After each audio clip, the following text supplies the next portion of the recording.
Estamos en comunicación con Guillermo Francos, jefe de Gabinete de la Nación. ¿Qué tal, Francos? Jessica Bossi, el equipo de la Nata, los saludan. Hola Jessica, ¿cómo estás? Bien, muy bien. A todos. Gracias por atendernos. Y le quiero preguntar primero por la coyuntura y es si hacia dónde va, ¿no?, esta volatilidad cambiaria de ayer y de hoy antes de ayer y de hoy, que fue interpretada como una cierta desconfianza por parte de los mercados. Antes de ayer y ayer. Sí. Lunes y martes. Sí. Lunes y martes. Bueno, a ver, yo creo que siempre los ciclos económicos de transformación tienen estas cosas, ¿no? No tienen demasiada justificación, salvo por algunos que operan, que tienen expectativas distintas, pero el gobierno no ha cambiado su posición. El gobierno ha sido muy claro en cuáles son los ejes centrales que ha tenido para salir de una situación de emergencia económica cuando asumió el gobierno el 10 de diciembre. En ese momento lo planteó el presidente. Yo diría, en ese momento estamos al borde del precipicio. ¿Qué hizo el gobierno? Tomó medidas que nos permitieran salir de esa situación. Después en adelante siguió con esa política que significó durante 6 meses tener superávit fiscal después de años en que la Argentina ha vivido de déficit en déficit, de endeudamiento en endeudamiento y de emisión en emisión. De manera que ha habido un cambio para mí de una enorme significación. Ahora, si en un momento determinado los mercados, porque estiman que deberían tomarse determinadas medidas o porque creen que que hay una devaluación en cierne, que surge solamente del pensamiento de algunos operadores de mercado, porque la realidad es que la masa monetaria no se ha incrementado, no se ha emitido, no se ha endeudado, con lo cual, digamos, no hay una situación como para generar ese estado de ánimo inestable en los mercados, de manera que el gobierno no va a cambiar lo que viene haciendo y va a continuar aplicando esta política hasta conseguir estabilizar todas las variables macro. Y ahora, a partir de la sanción de estas leyes que estábamos debatiendo hace 6 meses y que se acaban de aprobar la semana que viene, las pondremos en vigencia para generar un mayor crecimiento de la actividad económica. ¿Cuándo van a salir promulgadas las leyes? Porque, bueno, hay que esperar que se publiquen en el boletín oficial, toda la parte del paquete fiscal, bueno, hay reglamentación que tiene que salir por parte de AFIP, y bueno, mucha gente muy interesada, sobre todo en la segunda parte que tiene que ver con lo impositivo, para saber cuándo van a empezar a pegar los cambios. ¿Hay una estimación de cuándo esto ya va a ser efectivo? Sí, por supuesto. Seguramente las leyes, a partir de que fueran sancionadas, vienen al Ejecutivo. Ahí se revisa en cada ministerio toda la normativa para ver si está todo claro, si no hubo ninguna cuestión que haya que se pueda promulgar y no haya que generar algún veto parcial o esa cosa que uno tiene que analizar después de recibir la ley, que se va a hacer eso la semana que viene, y a partir de ahí se va a promulgar, ¿no? Entonces, una vez que esté promulgada la ley y publicada, comienza la etapa de reglamentación. Ya se ha estado trabajando, por supuesto, en los equipos de gobierno sobre la reglamentación de las leyes, sobre todo de aquellos aspectos más importantes, como señalaba Jessica, que son los que tienen que ver con toda la parte fiscal, pero también con todo lo que estamos esperando. El tema del RIGI también requiere una reglamentación muy precisa. El presidente está muy atento a eso y está detrás de esa reglamentación porque cree que de ahí va a venir una parte muy significativa e importante del futuro de la actividad económica del país. ¿Qué importancia le da el Pacto de Mayo, que va a ser el lunes que viene a la noche? En la víspera del 9 de julio, ¿no? ¿Por qué lo hacen a esa hora? Porque después el 9 de julio está previsto un desfile militar en la ciudad de Buenos Aires. Entonces el presidente le pareció que ese era el mejor momento, ¿no? La víspera del 9, empezar el 9 de julio con este acuerdo, este pacto. Tienen que ir vi la tarjeta y tienen que ir vestidos de traje oscuro. ¿Hay un dress code? Bueno, Sí, hay dress code. Que no vaya Sí, de campera de cuero el presidente. Oh, mamá, dress code. No, por supuesto, no. Nosotros queremos que es un acto que tiene para nosotros y para los gobernadores un enorme simbolismo.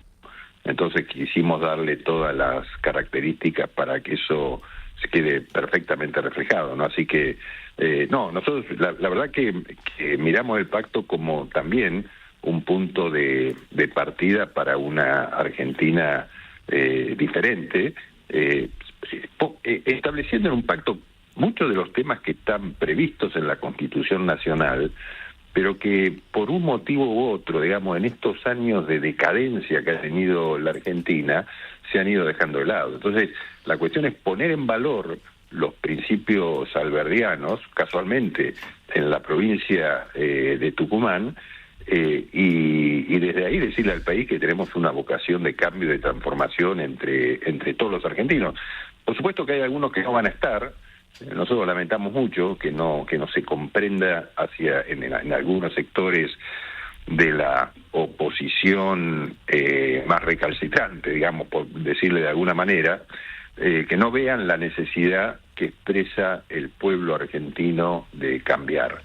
Entonces, para nosotros es una fecha importante porque es el día que los argentinos celebramos la independencia, y con este pacto simbólico queremos dar vuelta a la página de los fracasos de la Argentina y empezar una etapa diferente de crecimiento y de cambio de lo que hemos venido haciendo hasta aquí, ¿no? ¿Confirmó algún expresidente? Bueno, no, yo no tengo la lista de confirmaciones. Intuyo que algunos expresidentes van a estar, en el caso particular del presidente Macri, pero la verdad que no sé si han confirmado o no su asistencia. Sí sabemos que va a haber una cantidad significativa de gobernadores presentes, ¿no? Guillermo, Cecilia Bufflet lo saluda formalmente. Ahora, recién lo interrumpía, perdón. ¿Y algún referente de la CGT le confirmó su asistencia? ¿Usted dialoga con alguno de ellos o ha dialogado con alguno de ellos? ¿La CGT va a estar presente? ¿Qué tal, Cecilia? Buen día. Ayer estuve conversando con algunos porque me encontré, era un mundo de gente en la celebración del Día de la Independencia en la Embajada de Estados Unidos, así que pude saludar a algunos, entre ellos ahí conversé con algunos dirigentes sindicales que todavía no habían recibido las invitaciones porque salieron ayer, con lo cual yo creo que sí va a haber, pero todavía no tengo tampoco la confirmación. Si me lo preguntan hacia fin de semana, capaz que ya las tengo. Vuelvo a lo de la promulgación de las leyes. ¿El paquete fiscal va a salir, se promulga junto con la ley bases o puede salir antes? Hablábamos recién de lo que están esperando. Monotributistas por un lado y provincias por el otro, la sanción. No, yo creo que puede salir simultáneamente o puede salir antes el paquete fiscal. En eso no habría ningún inconveniente. Dependiendo de cuándo esté revisadas ambas leyes para ser promulgadas, yo creo que seguramente podrá hacerse simultáneamente, pero no es condición una de la otra, ¿no? Para nada. Y le pregunto por el RIGI, porque usted mencionó recién que el presidente seguía la reglamentación de eso. Ayer hubo una reunión en la Unión Industrial. Ahí hay mucho foco de las cámaras empresarias de que haya en la reglamentación o en una ley paralela, en una segunda ley, algunos beneficios de ese tipo para las pymes. ¿Hay en discusión un proyecto de ley PYME puede hacer encabezar el gobierno un proyecto de ley PYME? Sí, estamos trabajando en un proyecto de ley para las pymes que no es que esté relacionado con el tema del RIGI o que tenga este proyecto normas parecidas a lo que es el RIGI para las grandes inversiones, pero sí estamos trabajando en un proyecto que contempla beneficios para las pymes en cuanto al tema de contratación de personal, aportes, temas tributarios. Abarca una serie de temas que los representantes de las pymes, que son diferentes cámaras, nos plantean permanentemente. Así que estamos trabajando e incluso recibiendo las opiniones de las distintas cámaras. ¿Están pensando que esa ley tenga condiciones de contratación laboral distintas que las que tienen las grandes empresas? No, bueno, eso ya está previsto, ¿no? En la reforma laboral que se han hecho, no, pero me refiero fundamentalmente a temas de aportes por nuevas inversiones o por nuevas contrataciones de trabajo, disminución de aportes, etcétera. Son todos temas que puedan reactivar fundamentalmente el empleo, ¿no? En las pymes, que son, digamos, el instrumento fundamental de la generación de empleo son las pequeñas y medianas empresas, con lo cual nosotros pensamos que ahí hay que aligerarlo de toda la y además también de toda la carga burocrática que tienen las pymes para cumplir con las exigencias del Estado, ¿no? Entonces, todo eso vamos a tratar de modificarlo, de presentarlo en una ley particular, ¿no?